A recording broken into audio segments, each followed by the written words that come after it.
بسم اللہ الرحمن الرحیم، السلام علیکم ورحمۃ اللہ وبرکاتہ۔ ناظرین، آج ہمارا سبق ہے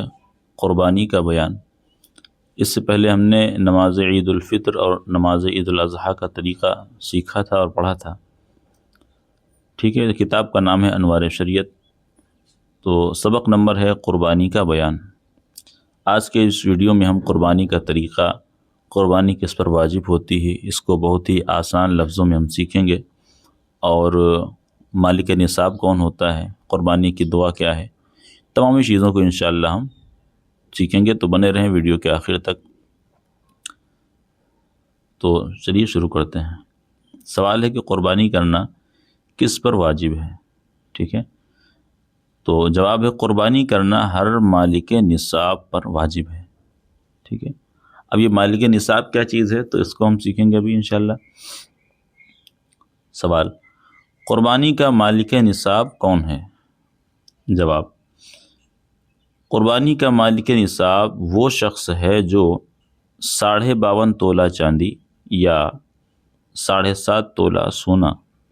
یا ان میں سے کسی ایک کی قیمت کا سامان تجارت یا سامان غیر تجارت کا مالک ہو، یا ان میں سے کسی ایک کی قیمت بھر کے روپیہ کا مالک ہو اور مملوکہ چیزیں حاجت اصلیہ سے زائد ہوں۔ اب اس کو ہم تھوڑا سا آسانی کے ساتھ سیکھتے ہیں۔ تو دیکھیں، یعنی مالک نصاب کا مطلب یہ کہ وہ آدمی جس کو شریعت نے مالدار مانا ہے، ٹھیک ہے۔ مالک نصاب کا مطلب یعنی شریعت کی نظر میں جو مالدار ہے۔ تو مالداری کی کیا حیثیت ہے، کتنا پیسہ ہونا چاہیے؟ تو دیکھیں یہاں پر 52.5 تولہ چاندی دیا ہوا ہے، ٹھیک ہے۔ اب 52.5 تولہ چاندی یہ کتنا ہوتا ہے، تو اس کو ہم جدید وزن کے اعتبار سے اگر نکالیں گے تو تقریباً 653 گرام چاندی، ٹھیک ہے، 653 گرام چاندی، ٹھیک ہے۔ اب 7.5 تولہ سونا بھی دیا ہے، تو اپنے یہاں جو نصاب نکلتا ہے انڈیا میں، ہندوستان کے اندر، تو وہ چاندی سے ہی نکالا جاتا ہے، کیونکہ چاندی کی قیمت کیا ہے، کم ہے، اور سونے کی قیمت زیادہ رہتی ہے عام طور سے، ٹھیک ہے۔ اور جب یہ مسائل حضور کے زمانے میں تھے اس وقت میں، تو یہ تقریباً دونوں کی قیمتیں برابر تھیں، ٹھیک ہے، 52.5 تولہ چاندی اور 7.5 تولہ سونا۔ تو اس وقت تقریباً یہ قیمتیں برابر ہوا کرتی تھیں، اسی لیے دونوں کو ذکر کر دیا۔ لیکن اپنے یہاں جو نصاب بنے گا وہ تقریباً یہ جو اکثر بنے گا، مالک نصاب جو بنے گا وہ چاندی سے۔ تو چاندی سے کب بنے گا؟ جب 653 گرام چاندی ہو ہمارے پاس، ٹھیک ہے۔ یا ان میں سے کسی ایک کی قیمت کا سامان تجارت یا سامان غیر تجارت کا مالک ہو، یا تو ہمارے پاس 653 گرام چاندی ہو، ٹھیک ہے، یا ہمارے پاس کچھ چاندی ہے، کچھ سونا ہے، کچھ ہمارے پاس بزنس کرتے ہیں، ہماری دکانیں ہیں، ٹھیک ہے۔ تو اتنی قیمت ہمارے پاس ہو کہ جتنے میں 653 گرام چاندی ہم خرید سکتے ہیں، ٹھیک ہے، تب بھی آپ مالک نصاب مانے جائیں گے، ٹھیک ہے۔ تو 52.5 تولہ چاندی کی جو قیمت بنے گی، وہ موجودہ ابھی کے اعتبار سے، جب میں ویڈیو آپ دیکھ رہے ہیں اس تاریخ کے اعتبار سے، تقریباً 2.5 لاکھ جو اس کی قیمت چل رہی ہے پر کے جی، تو اس کے اعتبار سے اگر ہم 653 گرام کا اس کی قیمت نکالتے ہیں تو تقریباً نکلتی ہے 1,63,000 روپے، ٹھیک ہے۔ جدید ابھی موجودہ کی بات ہے، اوپر نیچے ہوتی رہتی قیمت، تو آپ اس کا حساب لگا کر نکال لیں۔ لیکن ابھی جب میں ویڈیو اس کو بنا رہا ہوں تو اس وقت ابھی کیا ہے، قیمت 2.5 لاکھ روپے پر کے جی ہے۔ تو اس اعتبار سے 653 گرام یعنی 52.5 تولہ چاندی کی جو قیمت ہے وہ 1,63,000 روپے بنتی ہے، ٹھیک ہے۔ تو اگر آپ کے پاس اتنے روپے ہیں موجودہ میں، یا آپ کے پاس روپے نہیں ہیں بلکہ آپ کے پاس سامان تجارت ہے، سامان تجارت کا مطلب وہ چیز جس کا آپ بزنس کرتے ہیں، مثال کے طور پہ آپ کی دکان ہے، اور اس دکان کے اندر جو مال ہے،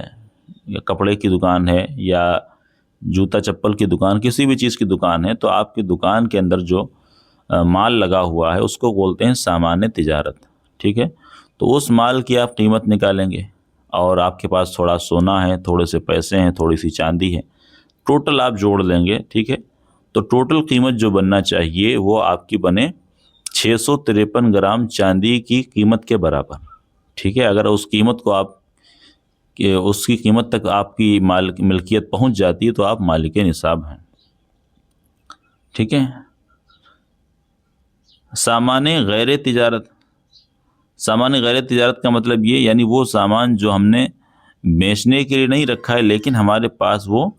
حاجت اصلیہ سے زائد ہے۔ مثال کے طور پہ ہمارے پاس 2 گاڑیاں ہیں، ان میں سے ایک گاڑی ہم استعمال کرتے ہیں لیکن ایک گاڑی ہمارے استعمال میں نہیں ہے، تو وہ گاڑی بھی آپ کی اسی نصاب کے اندر جوڑی جائے گی۔ یا ان میں سے کسی ایک کی قیمت بھر کے روپیہ کا مالک ہو، ٹھیک ہے۔ اگر آپ کے پاس سونا چاندی نہیں ہے، سامان تجارت بھی نہیں ہے، لیکن صرف کیا آپ کے پاس نقد میں روپے موجود ہیں، تو پھر میں نے آپ کو بتایا کہ 653 گرام چاندی کی جو قیمت ہے اتنے روپے آپ کے پاس ہیں تو آپ کیا ہے، مالک نصاب ہے۔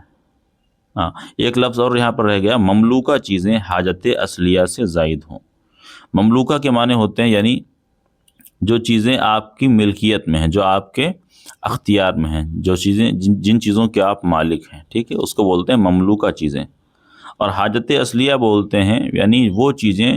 جس کی ضرورت زندگی میں پڑتی ہے۔ مثال کے طور پہ زندگی گزارنے کے لیے ہمارے پاس کھانے کے برتن ہیں، رہنے کے لیے مکان ہے، کپڑے ہیں، صوفہ ہے، کرسی ہے، میز ہے، فریج ہے، کولر ہے، اس طرح کی چیزوں کو حاجت اصلیہ میں شمار کیا جاتا ہے۔ گاڑی ہے، موبائل ہے، ٹھیک ہے، تو اتنی آپ کے پاس قیمت ہے اور وہ چیزیں کیا ہے، آپ کی جو قیمت نکلتی ہے وہ حاجت اصلیہ سے زائد ہے یعنی زیادہ ہے، تو پھر آپ کیا ہے، مالک نصاب ہیں، آپ کے اوپر قربانی واجب ہے۔ تو امید ہے آپ کو بات سمجھ میں آ گئی ہوگی۔ اگلا سوال ہے کہ مالک نصاب پر اپنے نام سے زندگی میں صرف ایک مرتبہ قربانی واجب ہے یا ہر سال؟ جواب، اگر ہر سال مالک نصاب ہے تو ہر سال اپنے نام سے قربانی واجب ہے، ٹھیک ہے۔ اگر آپ ہر سال مالک نصاب ہیں یعنی قربانی کے دنوں میں آپ اتنے مال کے مالک ہیں جتنا میں نے آپ کو بتایا ابھی، تو پھر آپ کو ہر سال قربانی واجب ہوگی۔ اور اگر دوسرے کی طرف سے بھی کرنا چاہتا ہے، مثال کے طور پہ اپنے والد مرحوم یا اپنے دادا مرحوم یا جو بھی ان کے گھروں میں کسی کے نام سے کروانا چاہتے ہیں، تو اس کے لیے دوسری قربانی کا انتظام کریں، ٹھیک ہے۔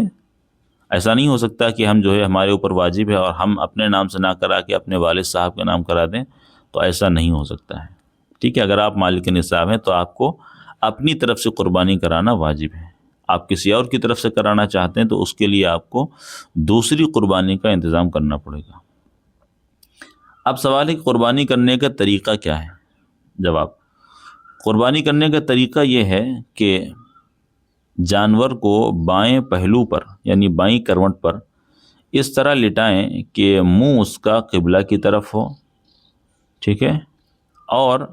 اپنا دایاں پاؤں اس کے پہلو پر رکھ کر تیز چھری لے کر یہ دعا پڑھیں، انی وجہت وجہی للذی فطر السماوات والارض حنیفا وما انا من المشرکین، ان صلاتی ونسکی ومحیای ومماتی للہ رب العالمین لا شریک لہ وبذلک امرت وانا من المسلمین، اللہم منک ولک بسم اللہ اللہ اکبر، ٹھیک ہے۔ یہاں تک پڑھ کر ذبح کریں اور ذبح کرنے کے بعد میں پھر یہ دعا پڑھیں، اللہم تقبل منی کما تقبلت من خلیلک ابراہیم علیہ الصلاۃ والسلام وحبیبک محمد صلی اللہ تعالی علیہ وسلم، ٹھیک ہے۔ اب دیکھیں یہاں پر ایک چیز اور سمجھنے کی ہے کہ اگر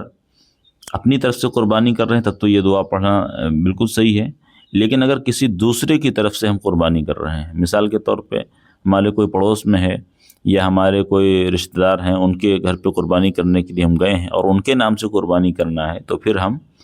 نہ کریں کہ اگر دوسرے کی طرف سے قربانی کرے تو منی کے بجائے، یہاں پر دیکھیں یہاں پر منی آئے، تقبل منی،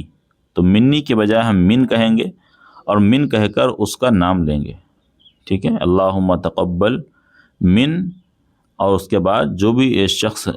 جس کی طرف سے قربانی ہو رہی، مثال کے طور پہ اس کا نام عبد الرحمن ہے یا عبد الخالق ہے، تو ہم کیا بولیں گے، اللہم تقبل من عبد الرحمن کما تقبلت من خلیلک، اس طرح سے ہم دعا پڑھیں گے۔ اب دیکھیں یہاں پر ایک چیز میں اور بتا دوں آپ کو کہ اگر قربانی صرف مرد نہیں بلکہ عورت بھی قربانی کر سکتی ہے، ٹھیک ہے، عورت ذبح کرنا چاہے تو کر سکتی ہے، اور کوئی ضروری یا واجب نہیں کہ مرد ہی قربانی کریں، ٹھیک ہے، اگر صحیح سے کرنا اس کو آتا ہے تو پھر وہ بھی کر سکتی ہے۔ سوال ہے کہ صاحب نصاب اگر کسی وجہ سے اپنے نام قربانی نہیں کرا سکا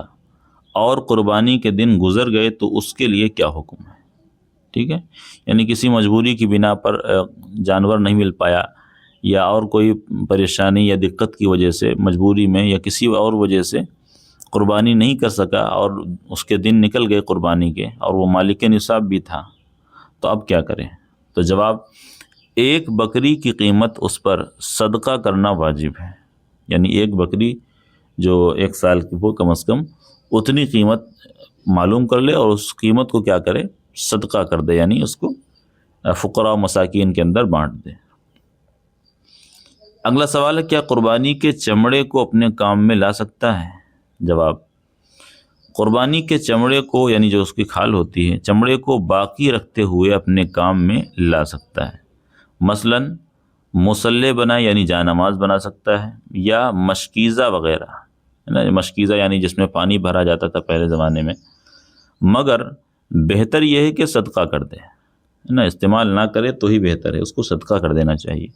مسجد یا دینی مدرسہ کو دے دے یا کسی غریب کو دے دے، ٹھیک ہے، اس کو بیچ کر ہم پیسہ نہیں لے سکتے ہیں،